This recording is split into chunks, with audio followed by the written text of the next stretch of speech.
అసలు ఈ రోజు జరిగిన ఎపిసోడ్లో ఇప్పటి వరకు ఒక డౌట్ ఉండేది. తనుజాన కళ్యాణ విన్నర్ అని. ఈ ఎపిసోడ్తో తేలిపోయింది కళ్యాణ విన్నర్. గుర్తుపెట్టుకోండి, ఇదే వీడియో రేపు గ్రాండ్ ఫిన్నర్ రోజున ఇదే వీడియో నేను మళ్ళీ కమ్యూనిటీ పోస్ట్లో ఇదే వీడియో పెట్టబోతున్నాను. అప్పుడు చెప్తారు, చూసుకోండి. కళ్యాణ్ అబ్సల్యూట్ విన్నర్, అసలు డౌటే లేదు. అసలు ఈరోజు ఒక వకీల్ సాబ్ సినిమా చూసినట్టుంది. వకీల్ సాబ్లో పవన్ సార్ అంటే ప్రకాష్ రాజ్కి పవన్ కళ్యాణ్ గారికి గొడవ అయినప్పుడు ఒక చైర్ నెల వెనక్కి తన్నుతారు చూసారా, కరెక్ట్గా కళ్యాణ్ ఇలా ఇలా అన్నాడు కదా, చైర్ కింద పడి చూసారా, 3 సార్లు వెనక్కి పెట్టి చూసా. అదొకటి. ఇంకా చాలా జరిగినాయి.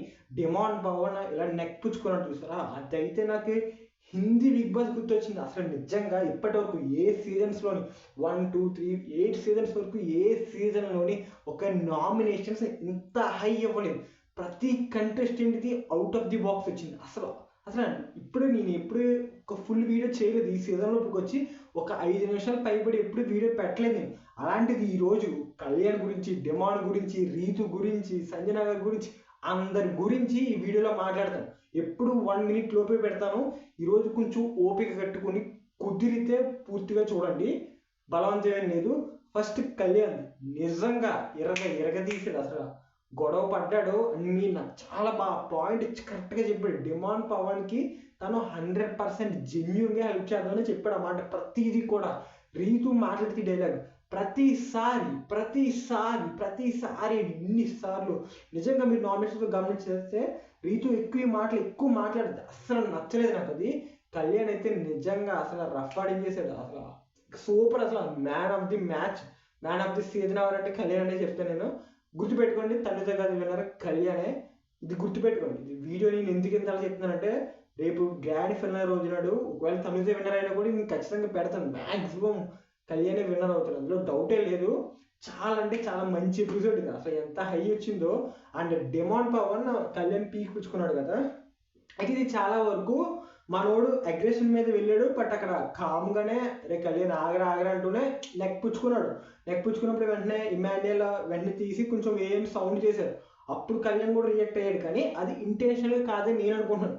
ఆ హీట్ ఆఫ్ ది మూమెంట్లో రే వెళ్ళరా అన్నట్టుగా ఇలా పుచ్చుకున్నాడు.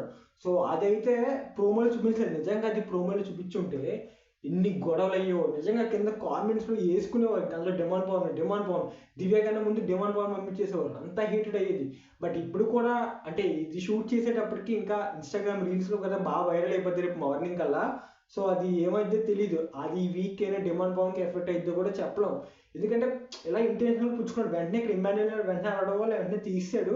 ఆ గొడవ అప్పటికి కళ్యాణ్ కూడా అంత ఏం రియాక్ట్ అవ్వాల డిమాండ్ పవన్ మీద. అదే ఆ ప్లేస్లో ఎవరైనా ఉంటే వేరేలా ఉండేది కదా.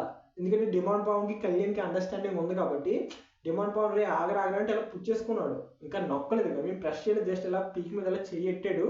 వెంటనే అది ఇంటెన్షనల్గా కాదని నేను అనుకుంటున్నాను. అదే నిజమై ఉండాలి. అదే డిమాండ్ పవన్కి ఎఫెక్ట్ అవ్వదు. ఒకవేళ అది ఇంటెన్షనల్గా అయ్యి ఉంటే నెక్స్ట్ వీక్ నాకు సార్ చేతిలోనే కానీ రెడ్ కార్డ్ ఇవ్వడం, బయటకి పంపించేయడం, డైరెక్ట్ ఇంకా ఎలిమినేషన్ ఏముంది, ఇంకా డైరెక్ట్ సర్దుకొని ఇంకా వీక్ పంపించేస్తారు. సో అదైతే అన్ఇంటెన్షనల్గా అనుకుంటున్నాను నేను. ఎందుకంటే డిమాండ్ పవన్ గేమ్స్ చూస్తూ వచ్చాం. కేవలం రీతు వల్లనే, కేవలం మళ్ళీ చెప్తున్నాను, ఆ రీతు వల్లనే డిమాండ్ పవన్ అలా అయిపోయాడు. నిజంగా హౌస్లో ఎలాంటి పనులు చేయాలన్నా, టాస్క్లో 100% ఇవ్వాలన్నా డిమాండ్ పవర్ని కొట్టేవాళ్ళు ఎవరూ లేరు. నిజంగా అది మెచ్చుకోవాల్సిన విషయం. బట్ ఎక్కడో ఈ రీతు అనే లూప్లో స్టక్ అయిపోయాడు. అది దాని నుంచి బయటికి కంటెండర్ రావట్లేదు అంటే ఈ బ్లూ వర్సెస్ రెడ్ టీంలో మళ్ళీ మాన్స్టర్ గేమ్లో కళ్యాణ్ పాయింట్ పెట్టి, మళ్ళీ డిమాండ్ పవన్ ఏమో ఇమాన్యుయల్ మీద పాయింట్ పెట్టి, నువ్వు నాకు సపోర్ట్ చేస్తున్నావు, నాకు సపోర్ట్ చేయలేదని మళ్ళీ అక్కడే డిమాండ్ పవన్ నెగిటివ్ అవుతుంది ఎక్కువ. ఎప్పుడైతే రీతు అసలు ఎప్పుడే వెళ్ళిపోవాలి, రీతు అదృష్టమో యాదృష్టమో తెలియదు కానీ అలా ఇక్కడ వరకు వచ్చింది. ఇప్పుడు కెప్టెన్ అయింది. నెక్స్ట్ వీక్ ఒకవేళ ఇమ్యూనిటీ వస్తే, టికెట్ ఫినాలా వస్తే ఇంకా టాప్ 5. అసలు ఈ బిగ్ బాస్ ఎలా ఉందంటే ఈ సీజన్ లక్ అని చెప్పలేము, అలాగే వాళ్ళ హార్డ్ వర్క్ అని చెప్పలేము. ఆ టైం సిచ్యువేషన్ బట్టి అలా వెళ్ళిపోతూ వచ్చింది. శ్రీజ నిజంగా శ్రీజ అప్పుడు వెళ్ళిపోయింది. కానీ శ్రీజ నుండి ఈరోజు గేమ్ ఇంకోలా ఉండేది. అసలు కళ్యాణ్కి అసలు రీతు అరిచేంత స్కోప్ ఇవ్వకపోదు. కళ్యాణ్తో పాటు శ్రీజ కూడా వచ్చి అరిచేది, అంత గట్టిగా ఉండేది. కానీ కళ్యాణ్ అయితే బ్లాస్ట్ పర్ఫార్మెన్స్ ఇచ్చాడు. నిజంగా అసలు హై థ్రిల్లర్ వచ్చింది. నిజంగా ఒక మూవీలో ఒక ఫైట్ సీన్ గూస్ బంప్స్ వస్తాయి చూసారా, నిజంగా చాలా హై ఇచ్చింది నాకు. చెప్తాను కదా, ఏ సీజన్స్లోని ఏ నామినేషన్స్లో కూడా ఇంత హై అయితే దేనికి ఇవ్వలేదు. అదైతే నాకు చాలా బాగా నచ్చింది. అండ్ డెమాన్ అయితే అన్ఇంటెన్షనల్గానే చేశాడని నేను అనుకుంటున్నాను, ఇంటెన్షనల్గా కాదు. బై మిస్టేక్ ఖచ్చితంగా సార్ట్అవుట్ అవుద్ది. అది ఒకవేళ ఇంటెన్షనల్గా అయితే కళ్యాణ్ గారు ఖచ్చితంగా రియాక్ట్ అయ్యేవాడు. ఎప్పుడైతే ఇలా వేసిన దానికి ఎలా పుచ్చుకున్న దానికి డిఫరెన్స్ ఉంటుంది. సో మళ్ళీ మళ్ళీ చెప్తున్నాను, అక్కడ ఎలా పుచ్చుకుని ఉంటే కళ్యాణ్ ఖచ్చితంగా రియాక్ట్ అయ్యేవాడు ఎంత క్లోజ్ అయినా. సో ఇలా కామన్గా చేశాడు కాబట్టి తను ఏం రియాక్ట్ అవ్వలేదు. మేబీ మనం అదే అనుకుందాం. సో దీన్ని ఎక్కువ లాగొద్దు, ఎందుకంటే దివాన్ పవన్ గేమ్కి ఎఫెక్ట్ అవ్వకూడదు కాబట్టి. అండ్ రీతు వర్సెస్ సంజన గారి విషయానికి వచ్చేసరికి, సంజన గారు అయితే ఇలా చేతులు పెట్టుకోవడం నాకు అన్కంఫర్టబుల్గా ఉంది. నువ్వు రాత్రి మాటలో పక్కన కూర్చుని ఇలా మాట్లాడడం. ఆవిడ ఏంటంటే సంజన గారిది ఎలా ఉంటుందంటే మాట డైరెక్ట్ ఉంటుంది. ఇంకా అంటే మన వాళ్ళు ఏంటంటే బయట ఎలా వెళ్తుంది నేషనల్ టెలివిజన్లో ఆలోచిస్తారు. బట్ సంజన గారికి ఒక్కసారి ట్రిగ్గర్ అయ్యారంటే ఇంకా అంతే, ఎవరైనా కానీ ఆవిడ వదలదు. ఇంకా ఆ మాట అన్నందుకు అప్పటికి రీతి రియాక్ట్ అవ్వాల. బట్ ఎప్పుడైతే ఇమాన్యుయల్ వచ్చి అలా అనకూడదు, తప్పు తప్పు తప్పు, నువ్వు అన్నది తప్పు అని చెప్పడంతో రీతి ఎమోషనల్ అయిపోయింది. ఒకసారి పక్క నుంచి తనతో సపోర్ట్ ఇవ్వడం, నువ్వు తప్పు చేయలేదు కదా, నువ్వు ఎందుకు అంటున్నావు అని చెప్పి తిన్నాడు. సో అక్కడ ఏంటంటే సంజన గారు ఓట్స్ వదిలేరు, రీతు గారు వదిలేరు. బట్ అంటే సంజన గారు అన్నారని కాదు, కానీ రీతు వల్లనే నేను ఇప్పటికి చెప్తాను డిమాండ్ పవన్ గేమ్ ఎఫెక్ట్ అవుతుంది. ఆ విషయం డిమాండ్ పవన్కి తెలిసి చేస్తున్నాడో లేకపోతే ఆ లూప్లో అంటే ఆ ఫ్రెండ్షిప్ ఆ బాండ్ ఎలా ఏర్పడిందో తెలియదు. అంటే కంటెంట్ కోసమే ఒక టైంలో రీతునే చెప్పింది. బట్ ఇప్పుడు చూస్తే వేరేలా ఉంది. మరి అది ఏమవుద్దో తెలీదు. నెక్స్ట్ వచ్చేసరికి దివ్య వర్సెస్ తనుజ. సో వీళ్ళందరూ మొన్న శివతాండం ఆడేశారని చెప్పాలి. ఆ ఫ్యామిలీ వీక్ తర్వాత కిప్పెన్సీ అదే మనం సాటర్డే ఎపిసోడ్లో చూసాం కదా. సో అప్పుడు వచ్చేసరికి అయితే ఇలా జరిగింది. సో ఈరోజు అయితే సార్ట్అవుట్ అయ్యారు, బాగానే ఉంది. బట్ ఇక్కడ వచ్చేసరికి ఏంటంటే మెయిన్ అంటే సుమన్ శెట్టి గారి నామినేషన్స్ అన్ని సిల్లీగానే ఉంటాయి. నాకు ఎక్కడ పాయింట్ అయినా అనిపించలేదు. బర్నీ గారిది కూడా ఓకే.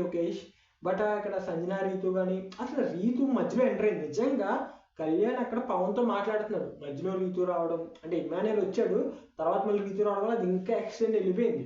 అది వెళ్ళిపోవడం ఒకరొకరు కొట్టుకోవడం అంత దాకా. నిజంగా హిందీ బిగ్ బాస్లో ఇంకా గట్టిగా ఉంటాయి, కొట్టేసుకోవడం ఇంకా గట్టిగా ఉంటుంది. But Hindi Bigg Boss flavour అలా వచ్చి అలా వెళ్ళిపోయింది.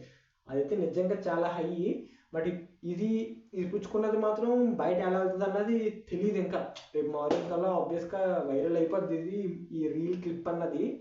సో అది మరి ఆడియన్స్ చేతిలో ఉంది. బట్ అది అన్ఇంటెన్షనల్గా, పర్ఫెక్ట్గా అన్ఇంటెన్షనల్గానే. ఒకవేళ అది ఎలా పుచ్చుకున్న దానికి నార్మల్ పుచ్చుకున్న దానికి చాలా డిఫరెన్స్ ఉంటుంది.